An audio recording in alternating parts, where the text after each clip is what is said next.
Adlaw nga Miyerkules karon mga kaigsuunan, petsa 7 sa bulan sa Setyembre tuig 2022. Ang pagbasa kinutlo gikan sa Ebanghelyo sumala ni San Lucas kapitulo 6 bersikulo 20 ngadto sa 26. Unya mitan-aw si Jesus sa iyang mga tinun-an ug miingon, "Bulahan kamong mga kabus, kay maghari ang Dios kaninyo. Bulahan kamong mga gigutom karon, kay kamo pagabusgon.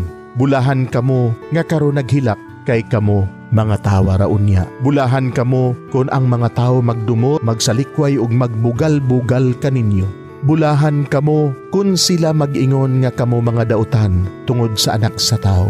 Paglipay kamo kung mahitabo kini ug pagsayaw sa kasadya, kay dako ang gante nga gitagana alang kaninyo didto sa langit. Kay ang ilang mga katigulangan naghimo sa ingon ngadto sa mga propeta.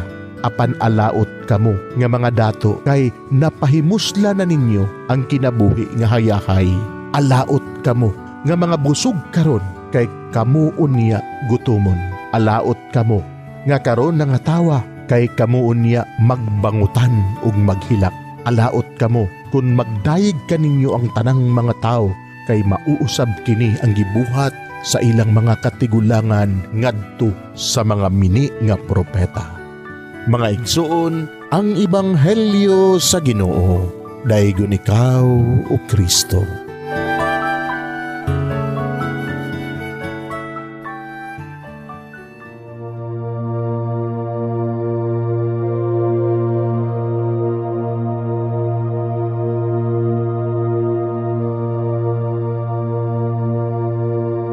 Pagampo sa dili pa magsugod sa trabaho. Magampo kita sa ngalan samahan sa Anak ug sa Espiritu Santo. Amen.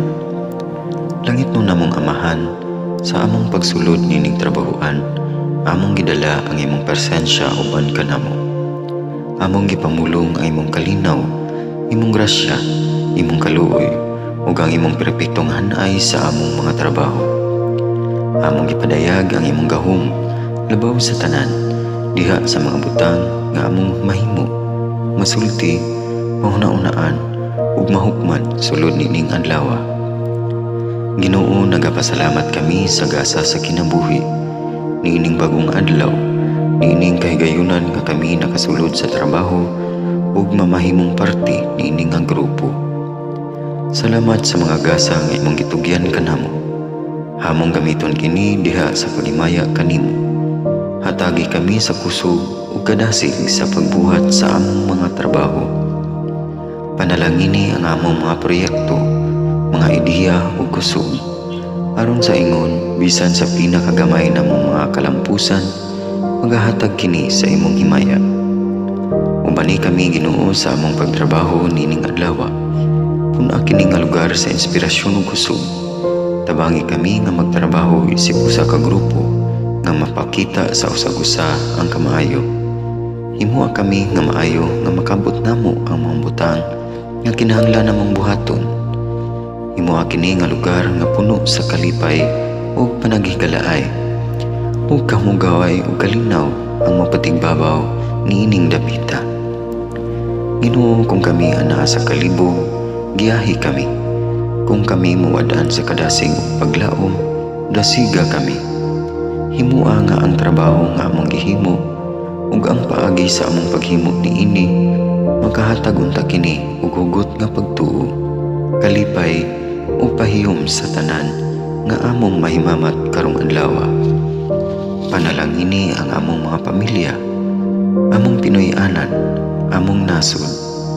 Himua nga magmatidud-anon kami sa pagtagad ug pag-amuma sa kalikupan ug sa tanang may kinabuhi, diha sa pagbuhat kanamo sa pagkabot sa imong pangandoy alang sa hustisya ug kagawasan.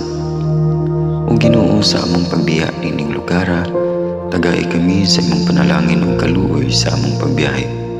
Panalangini ang among mga pamilya ug Pinoy-anan nga anaon ta sa maayong kahimtang sama sa among pagbiya kanila. Ginoo, salamat sa tanang butang nga imong nabuhat, sa tanang butang nga imong gibuhat, ug sa tanang butang nga imong buhaton pa. Sa ngalan ni Jesus, among giampo diha sa tumang pagigugma ug pagpasalamat. Amen. Sa ngalan sa Amahan, sa Anak ug sa Espiritu Santo. Amen.